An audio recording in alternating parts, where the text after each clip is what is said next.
சென்னை சுகாதாரத்தை கருத்தில் கொண்டு பொது இடங்களில் டாய்லெட் எனப்படும் கட்டணமில்லா தானியங்கி மின்னணு கழிப்பறைகள் அமைக்கப்பட்டுள்ளன. இதன் பயன்பாடு, அமைவிடங்கள் மற்றும் வசதிகள் குறித்து தெரிந்து கொள்ள கைபேசி செயலி வெளியிடப்பட்டிருக்கிறது. சுகாதாரம் பேணுவதில் முக்கிய கட்டத்தை எட்டும் வகையில் சென்னையில் 180 மின்னணு கழிவறைகள் இயக்கப்பட்டு வருகின்றன. இதன் மூலம் நாட்டிலேயே அதிக மின்னணு கழிவறைகளை கொண்ட முதல் நகரமாக சென்னை விளங்குகிறது. சென்னை மாநகராட்சி மற்றும் எராம் சயின்டிபிக் சொல்யூஷன்ஸ் நிறுவனத்துடன் இணைந்து தன்னைத்தானே சுத்தம் செய்து கொள்ளும் வசதி கொண்ட கட்டணமில்லா மின் கழிவறைகளாக இவை அமைக்கப்பட்டுள்ளன.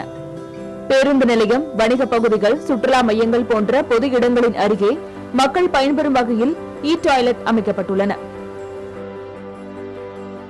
வரும்போது இந்த டாய்லெட்டை பார்க்கும்போது அதில் இந்த பட்டன் அழுத்தவும் பட்டன் என்ன அழுத்தேன், அதை ஓப்பன் பண்ணி உள்ளே போனேன்னா அங்கே ஆட்டோமேட்டிக்காகவே தண்ணி வந்துச்சு. இது புதிய சிஸ்டமாக இருக்குது, நல்லா இருக்குது. பார்க்கும்போது இது பப்ளிக்கு நல்ல யூஸாக இருக்கும். ஒன்றும் பிரச்சனை கிடையாது, எங்களுக்கு எல்லாருமே நல்ல யூஸாக இருக்குது. பராமரிக்க ஜனங்களை பார்த்துக்கணும் நல்லபடியாக. தண்ணிக்கு எல்லாம் நல்ல வசதியாக இருக்குது. எங்களுக்கு வேறு நல்லபடியாக இருக்குது, நல்லா செய்து கொடுத்துருவாங்க.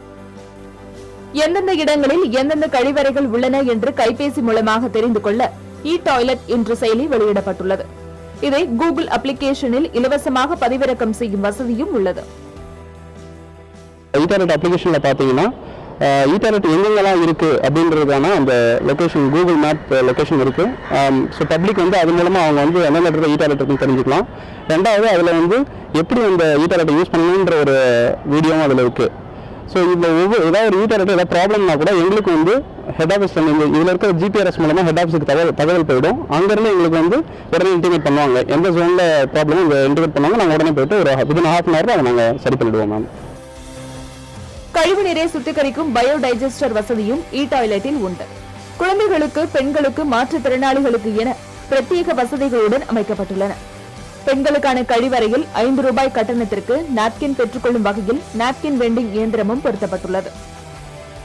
சென்னை மக்கள் தொகைக்கு ஈடு கொடுக்கும் வகையில் சுகாதாரமான கழிவறைகள் இல்லை என்ற சூழ்நிலையில் டாய்லெட் திட்டம் அனைத்து தரப்பினருக்கும் பயனுள்ளதாகவே அமையும்.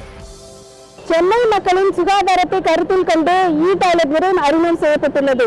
இதற்கான போதிய விழிப்புணர்வை ஏற்படுத்தினால் சென்னை சுத்தமான நகரமாக மாற வாய்ப்புள்ளது. புதிய தலைமுறைக்காக ஒளிப்பதிவாளர் ஏர்னஸ்டுடன் தீபலட்சுமி.